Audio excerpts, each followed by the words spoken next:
하나님의 말씀 봉독합니다. 하나님의 말씀은 레위기서 5장 14절에서 19절 말씀을 보겠습니다. 신약 구약성경 152페이지, 구약성경 152페이지, 레위기서 5장 14절에서 19절 말씀 되겠습니다. 5장 14절에서 19절 말씀 우리 같이 합독합니다.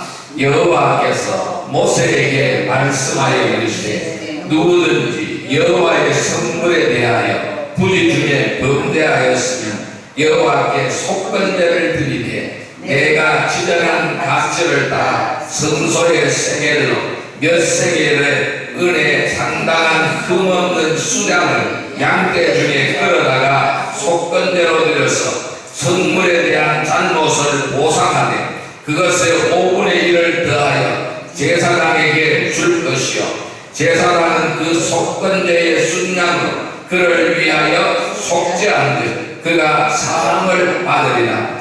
만일 누구든지 여호와의 계명 중 하나를 부지 중에 범하여도 허물이나 벌을 당할 것이니 그는 내가 지정한 가치대로 양떼 중 흠없는 순양을 속건제물로 제사장에게로 가져갈 것이요 제사장은 그가 부지 중에 범죄한 허물을 위하여 속죄한즉 그가 사함을 받으리라. 이는 속건제니 그가 여호와 앞에 참으로 잘못을 저질렀습니다. 아멘. 할렐루야. 오늘도 주님이 함께 하시는 줄 믿습니다. 이제 우리 인사할까요? 먼저 큰 은혜의 시간 내십시다. 큰 은혜의 시간 내십시다. 큰 시간 내십시다. 네, 오늘은 우리 제사와 예배의 마지막 시간이 되겠습니다. 오늘은 속건제와 예배에 대해서 살펴보도록 하겠습니다. 오늘 하나님께서 레위기서 5장 14절에서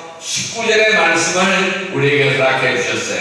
오늘 같이 은혜 받고자 하는 말씀은 속건제와 예배라는 제목으로 은혜를 나누고자 합니다. 여러분, 지난 시간에도 말씀드렸죠. 구약시대에는 하나님께로 나아갈 수 있는 유일한 길은 제사를 통해서 나아가는 길입니다. 그 제사가 번제, 소제, 화목제, 속죄제, 속건제 이 5가지 제사, 즉 5대 제사라고 말씀드렸습니다. 모든 제사는 제물을 불살라 드리고 피를 뿌리는 제사였습니다. 그러나 소제는 피가 없는 제사라고 말씀드렸어요. 모든 제사는 이 5대 제사, 모든 제사는 오늘날 우리가 드리는 이 예배의 원형이 되었다라는 말씀입니다. 예배의 그림자였다라는 말씀입니다. 오늘 본문의 속건제는 그리스도의 사역을 죄인의 필요에 적응시키는 것을 상징하는 것이 바로 속건제라는 제사가 되겠습니다.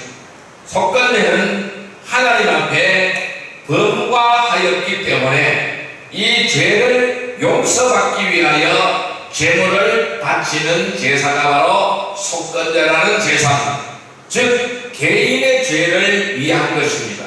자, 지난 시간에 속죄제를 설명드릴 때 속죄제에서는 바로 지도자들의 죄, 온 백성의 죄, 이런 죄는 제사장의 죄, 이렇게 온 회중의 죄 이렇게 나누어서 설명을 드렸습니다. 그런데 오늘 이 속건제는 순수하게 개인적으로 드리는 제사입니다. 개인적인 죄를 범했을 때 드려지는 제사가 바로 속건제라는 것입니다. 개인의 죄를 위한 것이라는 것이죠. 그런데 이 속죄제하고 차이점은 바로 뭐냐면은 죄사함과 함께 손해배상의 성격이 강하게 나타나는 제사라는 것입니다. 이 손해를 입은 손해에 대한 배상을 해야 된다는 거예요. 이것이 이 속건제의 아주 특징이다 이렇게 설명을 드릴 수가 있습니다. 즉 보상과 배상과 보상이 필요한 죄를 말씀하는 것입니다. 결과적으로 무슨 말씀이냐면은 회개하고 끝나면 안 된다는 것입니다. 회개하고 끝나면 안 된다는 것입니다. 회개하고 끝나면 안 되는 죄들이 많습니다. 예를 들어서 하나님의 선물을 도둑질했습니다. 하나님의 선물을 떼먹었습니다. 예를 들어 11조를 떼먹었어. 그러면 갚아야 된다는 것입니다. 배상을 해야 된다는 거예요. 남의 물건을 훔쳐왔어요. 돌려주는 것으로만 해결가 되어지지 않습니다. 거기에 대한 배상을 해야 된다, 보상을 해야 된다는 것입니다. 자, 그래서 회개하고 끝나면 안 되고, 그리고 회개하고 끝나는 것이 아니라 배상과 보상이 뒤따르는 것이다. 이것이 바로 속건제다, 이렇게 설명을 드릴 수가 있습니다. 이 속건제의 의미는 바로 히브리어로 아싸, 이렇게 설명을 합니다. 아싸. 이 아싸는 뭐냐면은 용서받는다, 범죄하다라는 뜻을 가지고 있어요. 용서받는다, 범죄하다라는 뜻을 가지고 있는 단어가 아싸입니다. 그래서 속건제는 아싸입니다. 무슨 말일까요? 범죄했기 때문에 용서받아야 된다는 것입니다. 이것이 바로 속건제라는 것입니다. 하나님 앞에서 벗어난 모든 행위는 뭐예요? 범죄라는 거예요. 하나님 앞에서 벗어난 모든 행위는 다 범죄라는 거예요. 그래서 이 범죄한 모든 행위를 사함받기 위해서 하나님께 드리는 제사로서 속죄제와 차별성을 가지는 제사가 바로 속건제다, 이렇게 말씀드릴 수가 있습니다. 자, 그렇다면 속죄제와 차이점은 어떤 차이점이 있을까요? 여러분, 지난 시간에 속죄제에 대해서 설명했어요. 속죄제는 죄를 위하여 하나님께 예물을 드리는 것이라고 지난 시간에 말씀드렸어요. 또한 죄의 근원에 대하여 하나님께 드리는 예물이라고 지난 시간에 말씀드렸습니다. 자연적인 죄에 대하여 드리는 제사라고 지난 시간에 말씀드렸습니다. 즉, 이 속죄제는 죄의 선고가 큰 특징이라고 할 수가 있겠죠. 자, 그렇다면 오늘 우리가 알아봐야 될 속건제는 죄의 결과를 위하여 예물을 드리는 것이다, 이렇게 설명할 수가 있어요. 그러면 우리가 죄를 지었습니다. 죄를 지었으면 죄의 근원이 있어요. 죄를 짓는 것은 반드시 그 근원이 있기 때문에 죄를 짓는 거예요. 그러면 죄를 지었으면 결과가 나타나게 되어 있어요. 그러면은 속죄제는 죄의 근원에 대하여 하나님께 예물을 드리는 이기는 제사가 되고, 속건제는 죄의 결과에 대하여 예물을 드리는 거예요. 이게 하나님께 예물을 드리는 거예요. 이것이 바로 속건제다, 이렇게 설명할 수가 있습니다. 그러면 죄의 열매에 대하여 드리는 제사다, 이렇게 설명할 수가 있습니다. 고의적으로 또는 무지로 인하여 지은 죄에 대하여 드리는 제사라는 겁니다. 우리가 범죄한다는 것은 고의적으로 범죄하는 것도 있습니다. 우리가 범죄한다는 것은 무지로 인하여 범죄하는 것이 있습니다. 그러면 고의로 범죄를 했든 무지로 범죄를 했든 지은 죄에 대하여 드리는 제사가 바로 뭘까요? 속건제다, 이렇게 말씀드릴 수가 있어요. 여기에서는 무엇이 필요할까요? 죄를 뉘우치는 회개가 필요한 것이죠. 죄의 자복이 필요한 것이죠. 그리고 자복과 함께 무엇이 필요해요? 배상이 필요하다는 것입니다. 배상이 필요하다는 것입니다. 자, 그러면 속건제의 규례와 의미에 대하여 살펴보도록 하겠습니다. 첫 번째 규례와 의미는 뭐냐면은 구체적인 죄라는 것입니다. 따라할까요? 구체적인 죄. 구체적인 죄. 이 죄가 하나님께서 구체적으로 다 나열을 해 놓으셨어요. 이 구체적인 죄라는 것입니다. 자, 말씀 볼까요? 레위기서 5장 15절의 말씀을 볼까요? 오늘 본문의 말씀, 레위기서 5장 15절 말씀 같이 읽습니다. 누구든지 여호와의 성물에 대하여 후지 중에 범죄하였으면 여호와께 속건제를 드리되 내가 지정한 가치를 따라 성소의 세겔로 몇 세겔 은에 상당한 흠없는 수량을 양떼 중에서 끌어다가 속건제로 드려서 이렇게 했습니다. 자, 그럼 그 밑으로 계속해서 이어지는 말씀이, 자, 여기서 6장까지 계속해서 이어지는 말씀이 구체적으로 어떤 죄를 범죄하였을 때 제사를 드려야 하는가, 분명하게 하나님은 제시를 하고 있는 것을 볼 수가 있습니다. 자, 그러면은 우리가 조금 전에 읽었던 5장 15절 말씀은 자, 5장 14절에서 16절까지 이어지는 말씀이잖아요. 여기에서는 어떤 죄를 설명하고 있느냐 하면은 여호와의 성물을 범가했을 경우에는 어떻게 해야 되느냐를 설명하고 있습니다. 따라할까요? 여호와의 성물을 범가했다. 여호와의 성물을 여호와의 성물을 범가했을 때는 어떻게 하느냐? 자, 그러면은 이 성물을 범가했다는 것은 뭘까요? 하나님께 구별하여 드려진 거룩한 예물, 제물, 천열매, 11조 등을 가리키고 있다는 말씀입니다. 그러니까 하나님 앞에 드려진 예물, 제물, 천열매, 11조. 하나님은요, 천열매는 다 내 것이라고 했어요. 첫 것은 다 내 것이라고 하나님 말씀하셨습니다. 그러니까 우리 하나님께 드려지는 거룩한 예물이 있습니다. 제물이 있습니다. 천열매가 있습니다. 11조가 있습니다. 이거 다 하나님의 것이라는 것입니다. 그러니까 이것을 가지고 뭐라고요? 성물이라고 표현하고 있어요. 이 성물을 범가하지 말라는 것입니다. 성물에 대하여 죄를 짓지 말라는 것입니다.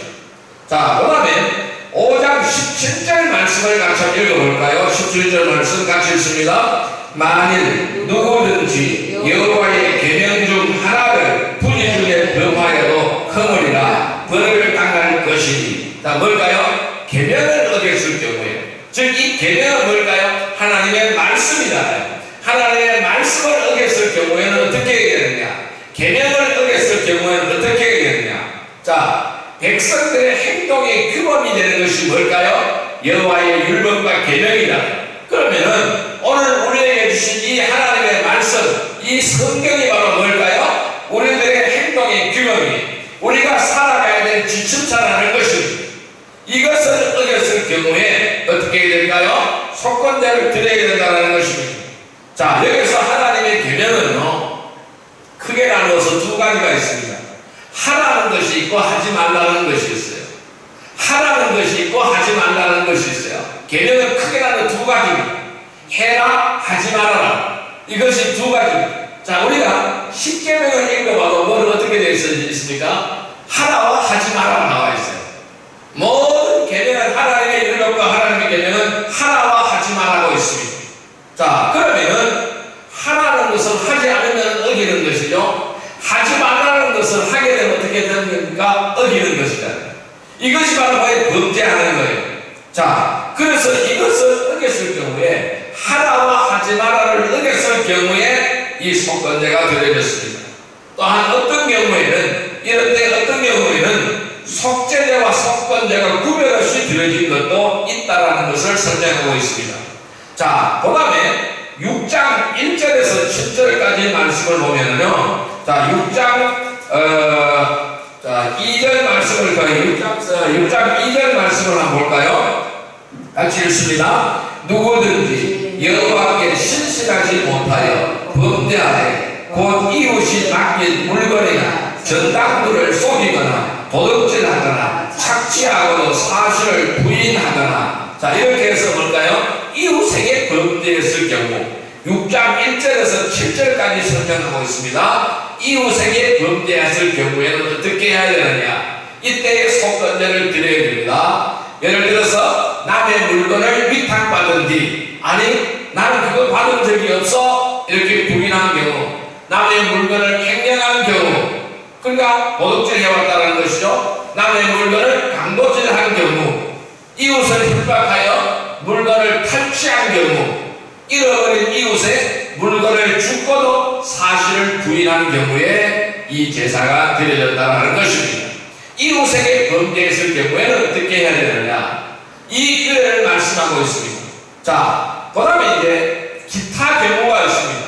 기타 경우는 민수기 6장 2절에서 12절 보면은 나신으로 서원했을 때 이 속건제를 드렸습니다. 또한 레위기서 14장 10절에서 12절을 보면은 문둥병자가 정결케 되었을 때에 이 속건제를 드렸습니다.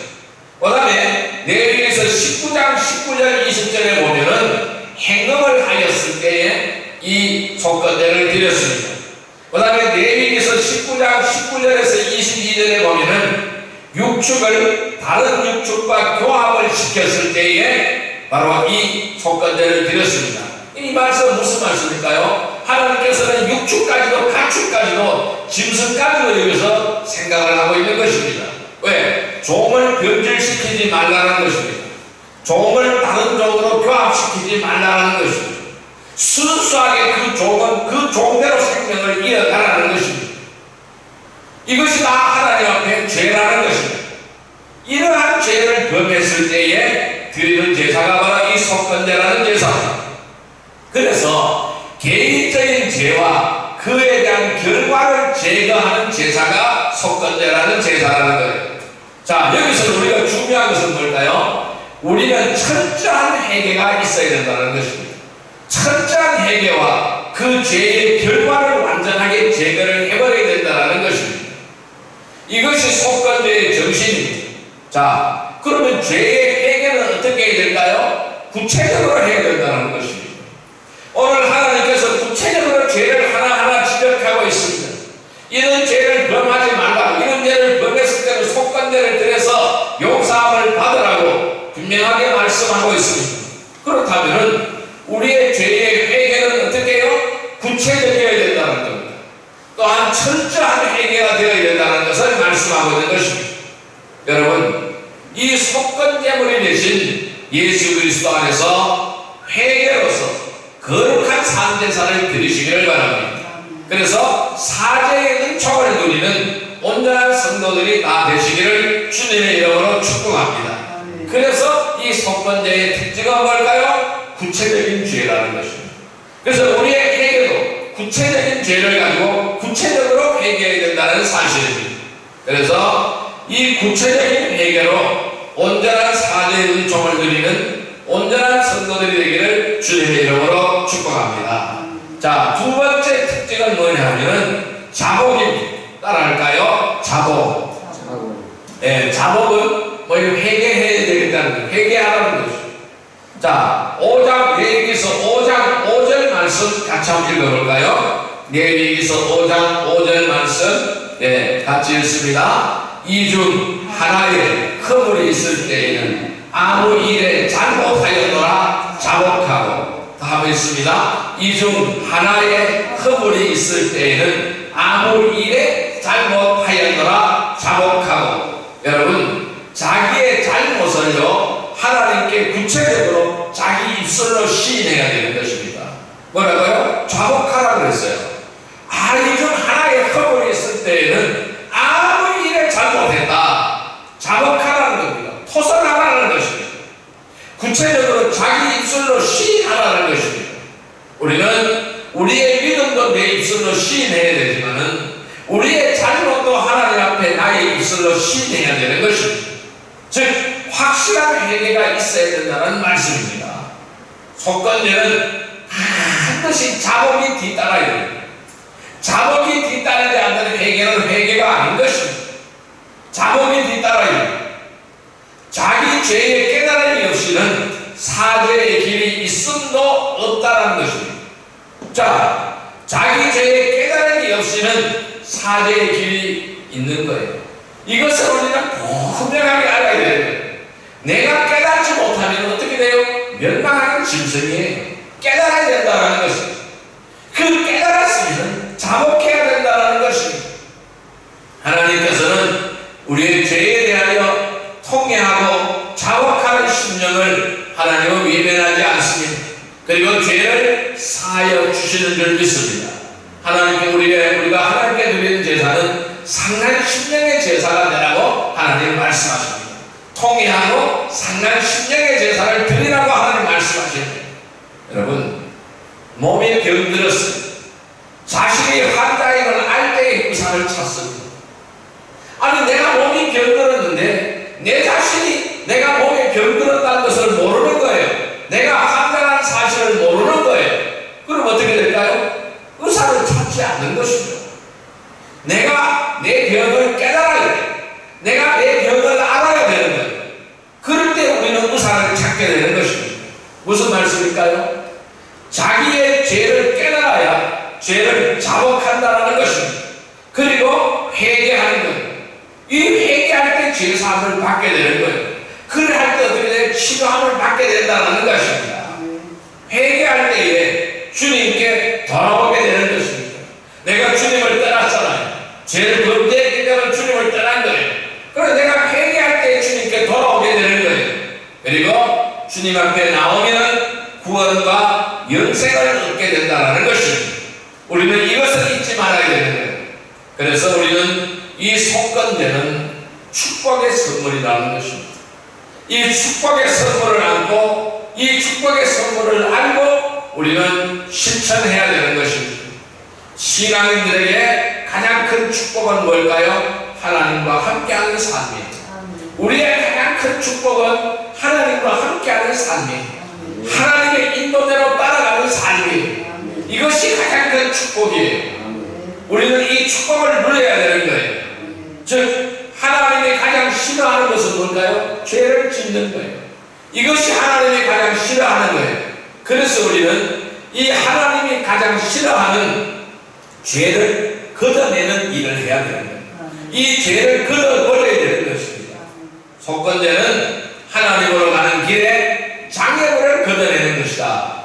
저는 이렇게 설정하겠습니다. 따라할까요? 장애물을 걷어내자. 장애물을 걷어내자. 네, 하나님께로 나아가는 장애물을 걷어버려야 되는 것입니다. 이 장애물을 제거해버려야 되는 것입니다. 우리는 종종 TV에서 이 장관 후보자들의 청문회를 봅니다. 이 청문회를 보면은 참 한심한 경우가 얼마나 많은지 모릅니다. 이 청문회장에서 그들의 죄가 드러나면은 스스로 물러나는 모습도 보지만은 뻔뻔스럽게 끝까지 가는 사람도 우리는 보게 되는 것입니다. 여러분, 국가 일도 이렇습니다. 과오가 있으면은 국가 일을 하고 싶어도 할 수가 없다는 것입니다. 왜? 장애물이 막혀져 있는 거예요. 하나의 국가를 섬기는 일에도 깨끗하지 못하면은 자격을 잃어버리잖아요. 하물며 천지를 주관하시는 하나님의 일은 어떨까요? 어떻게 해야 될까요?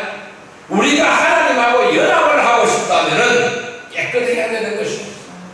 죄를 제거해야만 하는 것입니다. 이 장애물을 걷어내야만 하는 것입니다.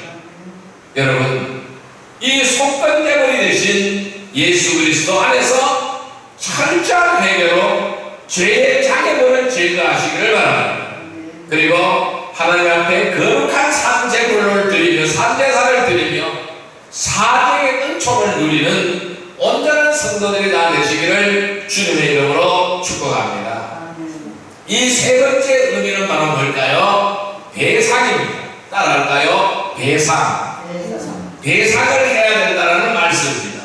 자, 레위기서 5장 16절의 말씀을 볼까요? 레위기서 5장 16절의 말씀, 같이 읽습니다. 성물에 대한 보상을 하되 그것의 5분의 1을 더하여 제사장에게 줄 것이요 제사장은 그 속건제의 순양으로 그를 위하여 속죄한즉 그가 사함을 받으리라. 다시 한번 읽습니다. 성물에 대한 잘못을 보상하되 그것의 5분의 1을 더하여 제사장에게 줄 것이요 제사장은 그 속건제의 순양으로 그를 위하여 속죄한즉 그가 사함을 받으리라. 아멘. 자, 이 속건제는 속죄제와는 달리 배상이 뒤따라야 된다는 것입니다. 이 속죄제는 배상이 없잖아요. 제물 드리고 제사 드리면 끝이 나는 거예요. 그런데 속건제는 배상을 해야 되는 것입니다. 자, 자복은 자복으로 끝내지 말아야 된다는 것입니다. 회개는 회개로 끝나서는 안 된다는 것입니다. 반드시 물질적인 보상에서 끝내야 속건제라는 것입니다. 보상을 해야 된다는 것입니다.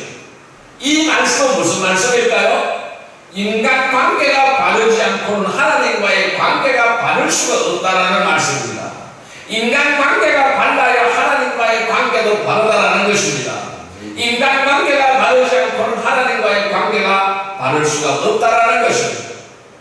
자, 마태복음 5장 23절 24절 말씀을 볼까요? 신약성경 6페이지입니다. 신약성경 6페이지 마태복음 5장 23절, 24절 말씀 보겠습니다. 마태복음 5장 23절, 24절 말씀, 신약성경 6페이지입니다. 마태복음 5장 23절에서 24절 말씀, 같이 읽을까요? 그러므로 예물을 제단에 드리려다가 거기서 내 형제에게 원망 들을 만한 일이 있는 것이 생각나거든 예물을 제단 앞에 두고 먼저 가서 형제와 화목하고 그 후에 와서 예물을 드리라. 무슨 말씀일까요? 인간관계를 먼저 바르게 하고 주님 앞에 나오라 이 말씀입니다. 즉 인간관계가 바르지 않고는 하나님과의 관계가 바를 수 없다는 것을 말씀하고 있는 거예요. 여러분, 이 레위기에서는 신앙생활에 대해서 매우 구체적으로 가르치고 있습니다. 특히 속건제를 통해서 하나님께 실수한 것이 있으면 하나님께 배상하고 사람에게 손해를 끼쳤으면 반드시 사람에게 배상하라고 말씀하는 거예요. 사람에게나 하나님께나 다 배상하라고 말씀하고 있는 것입니다. 즉 이것이 속건제의 정신입니다. 이 속건제의 정신을 잃어버리면 기복신앙으로 흐를 수밖에 없는 것입니다. 그리고 복음의 본질을 잃어버리게 된다는 것입니다. 이 속건제는 돈으로 죄의 결과에 대하여 보상하는 것입니다. 배상하는 것입니다. 이것이 속건제의 정신입니다. 즉 하나님께 잘못했으면 하나님께 배상하는 것이고 사람에게 잘못했으면 사람에게 배상하는 것입니다. 자, 그럼 얼마를 더 배상을 해야 될까요? 여기가 5분의 1이라고 했어요. 5분의 1을 배상하라는 것입니다. 5분의 1은 뭘까요? 20%잖아요. 그러니까 20%를 더 내야 된다는 것입니다. 예를 들어서 자, 남의 돈을 100만 원을 끼먹었어. 그럼 100만 원만 갚으면 안 된다는 것입니다. 그럼 얼마를 갚아야 될까요? 그러니까 100만 원의 20%는 얼마입니까? 20만 원이다. 120만 원을 갚아야 된다 이 말씀입니다. 자, 여러분들이 11조를 100만 원을 떼먹어서 갚아야 된다는 거예요. 얼마를 갚아야 될까요? 100만 원은 원금이고 5분의 20%는 벌금이에요. 그래서 그걸 내서 갚아야 120만 원을 갚아야 된다는 것입니다. 자, 이 말씀은 무슨 말씀일까요? 이 성경은 하나님은 죄를 율법적으로 무겁게 다루고 있다는 뜻입니다. 그냥 지나가면 안 된다는 것입니다. 우리가 예수님을 구주로 믿는 순간 모든 죄가 해결되었습니다. 자유인이 되고 죄에서 해방되었습니다. 그러나 동시에 우리는 이 죄가 얼마나 무서운 것인지 깨달아야 된다는 것입니다. 그래서 나의 죄 때문에 하나님이 죽을 수밖에 없었잖아요. 이것을 우리가 살펴 생각을 해야 된다는 것입니다.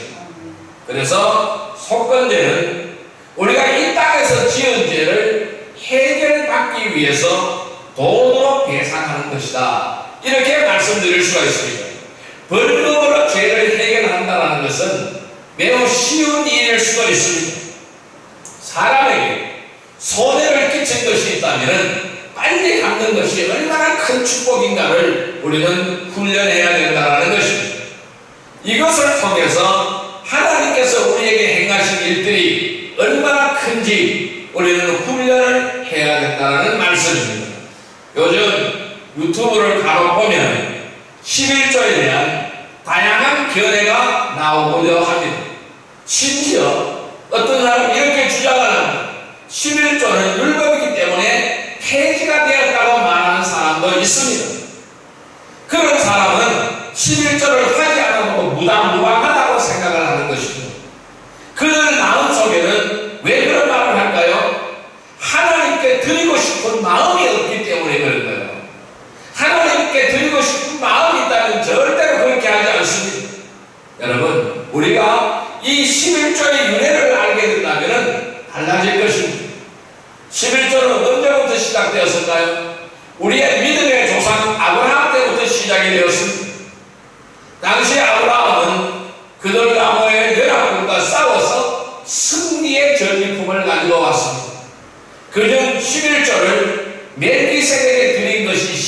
왕이었습니다. 이 멜기세덱은 하나님의 사자였습니다. 살렘 왕이라 그랬어요. 하나님의 사자라는 것입니다. 그 싸움은 아브라함이 이길 수 있는 싸움이 아니었습니다. 소돔과 고모라 연합군이 대패하고 왕들은 모두 산으로 도망갔기 때문입니다. 나이가 많은 아브라함이 318년을 가지고 전쟁에서 승리한다는 것은 불가능한 일입니다. 그 수많은 군대와 싸워서 승리한다는 것은 불가능한 거예요. 그렇지만은 하나님이 도와주셨기 때문에 이 318명의 가족들을 데리고 아브라함은 대승을 거두었습니다. 그리고 많은 전리품을 취해왔습니다. 그 전리품 중에서 11조를 하나님 앞에 드렸습니다. 멜기세덱에게 드렸습니다. 창세기 14장 20절에 상명이 되어지고 있습니다. 그러므로 우리는요, 하나님이 없어도 잘 살 수 있다고 생각하는 사람들은 11조를 드릴 필요가 없는 것입니다. 하나님이 아니고 하나님 없이도 잘 살 수 있다고 생각하는 사람은 11조를 드릴 필요가 없는 거예요. 11조는 하나님이 내 삶의 주인임을 고백하는 고백의 표시가 바로 11조라는 말씀이에요.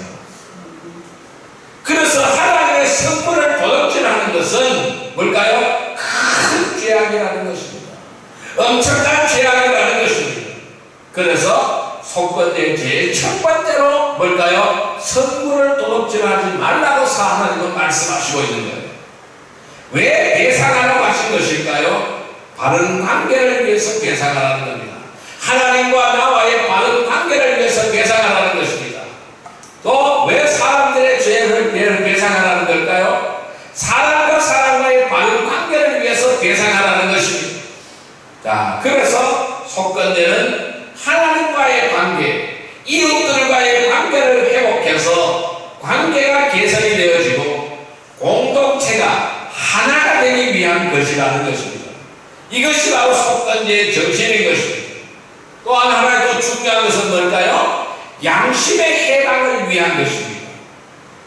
우리 안에 죄가 있으면은 이런 모를 죄라도 하나님과 사람 앞에서 당당하지 못하는 거예요. 세상을 밝게 살아가지 못한다는 것입니다. 그래서 속건제가 이루어지면은 교회가 밝아지고 성도들의 모습이 환해지는 것입니다. 우리는 이 속건제를 통하여 하나님과 사람들 사이에 온전한 관계를 이루어가야 하는 것입니다. 여러분, 속건제물이 되신 예수 그리스도 안에서 온전한 회개로 죄의 장애물을 제거하고 죄의 결과를 배상하며 온전한 관계를 이루어서 거룩한 산제사를 드리고 사제의 은총을 누리는 온전한 성도들이 되시기를 주님의 이름으로 축복합니다. 네 번째 특징은 뭘까요? 네 번째 특징은 순양입니다.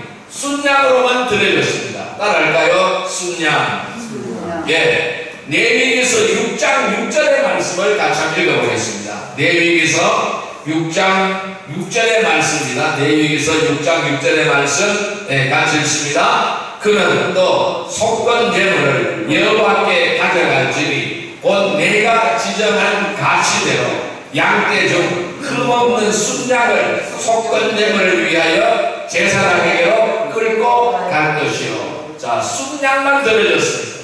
제물은 순양으로만 드려졌습니다.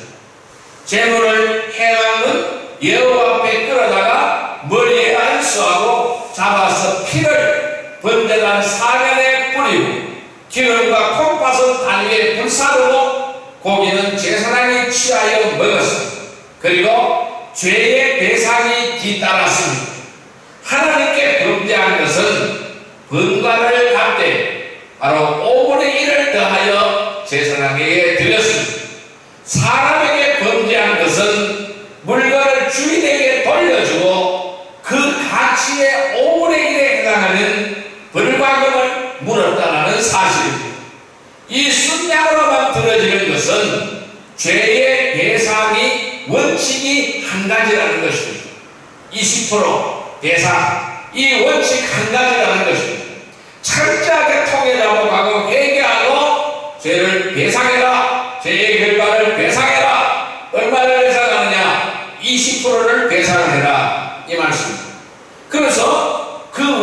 배상의 원칙이 한 가지라는 거예요. 죄의 결과는 반드시 회개하고 배상해야 된다는 원칙, 이것은 변하지 않는 원칙이라는 것입니다. 이 원칙은 누구에게나 동일하게 적용되는 단일 원칙이라는 것입니다. 우리는 이 속건제를 통하여 하나님과 사람들 사이에 온전한 관계를 이루어져 가야 합니다.